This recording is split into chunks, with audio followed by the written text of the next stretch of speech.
वो उनको अपना नहीं दिख रहा है, अपने पीछे आग लगी वो नहीं, उन्हें नहीं दिख रहा है। और हम 400 पार हुए कि नहीं, इसके चक्कर में वो परेशान है। 400 पार का नारा दिया गया तो ये तो आप लोग बहुत हम, लेकिन 300 प्लस हम चले गए, ये नहीं समझ में आ रहा है कि चिराग पासवान जी जैसे पढ़े लिखे व्यक्ति अगर कैबिनेट मिनिस्टर बनते हैं तो इससे देश का विकास होगा। मोदी जी का जो गति है विकास का, उसको और बल मिलेगा। हमने आम पार्टी पर जब प्रहार किया तो हमने मुद्दों को लेकर प्रहार किया, और जब किया तो उनका कोई ना कोई मंत्री नेता बंद हुआ है। ये हमारे नेता चिराग पासवान जी की ताकत है, और दिल्ली प्रदेश के जो टीम है, वर्कर है, उनकी ताकत है कि आज केजरीवाल जी जेल में। नमस्कार, आप देख रहे हैं न्यूज़ 1 इंडिया और मैं हूं आपके साथ आस्था तिवारी। जिस तरीके से एनडीए ने प्रचंड जीत के बाद अपनी सरकार बनाई है, कल शपथ ग्रहण कार्यक्रम हुआ, और उसी बीच अगर बात की जाए तो लोक जनशक्ति पार्टी के राष्ट्रीय अध्यक्ष चिराग पासवान कैबिनेट मंत्री बनाए गए हैं। तो उसी को लेकर क्या चर्चा करने के लिए उनके कार्यालय में मौजूद हैं, और इन सारी चीज़ों पर बात करने के लिए दिल्ली प्रदेश अध्यक्ष शंकर मिश्रा जी मेरे साथ हैं, जिनसे चर्चा करेंगे और जानेंगे कि आगे की क्या कुछ रणनीति है और क्या कुछ तैयारियाँ के साथ इस बार पार्टी जो है अपने कामों को करेगी और जनता के बीच किन मुद्दों को लेकर के जाने वाली है। तो शंकर जी, 400 पार का नारा भी आपकी तरफ से लगातार दिया गया था, लेकिन वो नहीं हुआ, लेकिन फिर भी आपकी सरकार बनी और आपके राष्ट्रीय अध्यक्ष जो है कैबिनेट मंत्री में चुने गए हैं, कैसा लग रहा है? नहीं, 400 पार का नारा दिया गया तो ये तो आप लोग बहुत हम, लेकिन 300 प्लस हम चले गए, ये नहीं समझ में आ रहा है। अरे जो 99 पे रह के और वो वो उनको अपना नहीं दिख रहा है, अपने पीछे आग लगी वो नहीं, उन्हें नहीं दिख रहा है। और हम 400 पार हुए कि नहीं, इसके चक्कर में वो परेशान है। एनडीए सरकार बनाई है, हमारे प्रधानमंत्री तीसरे बार विश्व रिकॉर्ड बना करके फिर से प्रधानमंत्री बने हैं, और अभी तक विपक्ष परेशान है कि हम 400 पार नहीं हुए। बताइए कितना सोच उनका अपना गिर गया कि उनको अपने बारे में सोचने के बजाय वो हमारे 400 पार के बारे में सोच रहे हैं। तो ये तो विपक्ष वालों का एक ओछापन है, और बहुत ही जल्दी विपक्ष है कहाँ। ये अब पासवान कैबिनेट मंत्री बनाए गए हैं, कैसा अनुभव कर रहे हैं? बहुत अच्छा। देखिए, जब एक संघर्ष के बाद, बहुत संघर्ष के बाद जब एक अच्छा रास्ता तय होता है, अच्छा समय आता है, तो बहुत अच्छा, पार्टी के लिए बहुत अच्छा अनुभव है, पार्टी के लिए बहुत अच्छा है, और देश के लिए बहुत अच्छा है।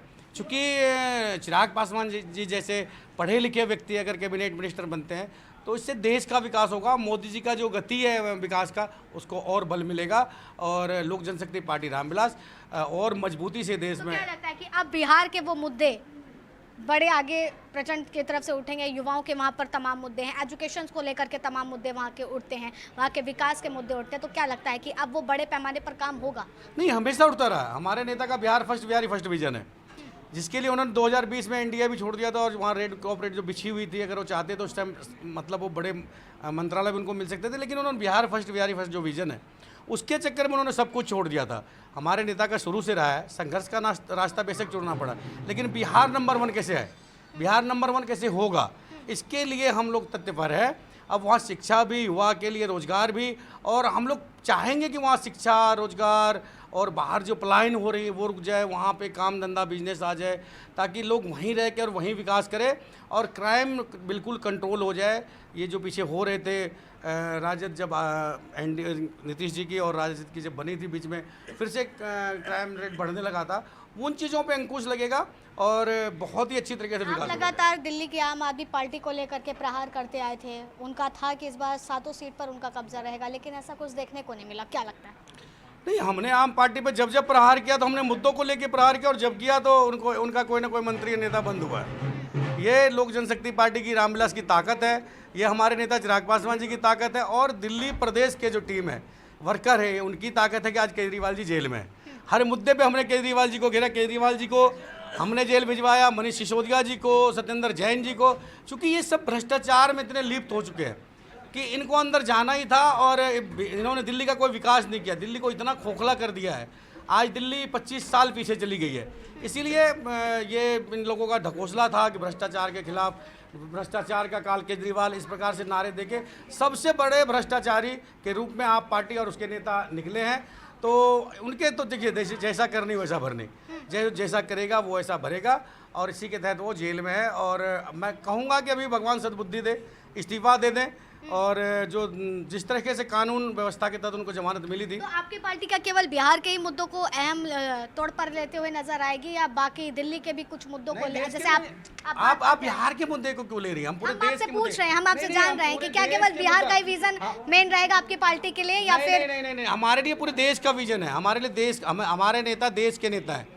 आज अगर देश में प्रधानमंत्री जी के बाद कोई लोकप्रिय नेता है तो हमारे राष्ट्रीय अध्यक्ष आदरणीय चिराग पासवान जी हैं, और वो सिर्फ बिहार के लिए नहीं बने हैं, वो पूरे देश के लिए बने हैं। लगातार चिराग पासवान जी जो हैं नरेंद्र मोदी के हनुमान जी होने की बात करते हैं, लगातार दावा होता है, तो क्या वाकई इस बार उसी सुरक्षा के साथ में सीटें जीत करके उनके हाथ में दी है?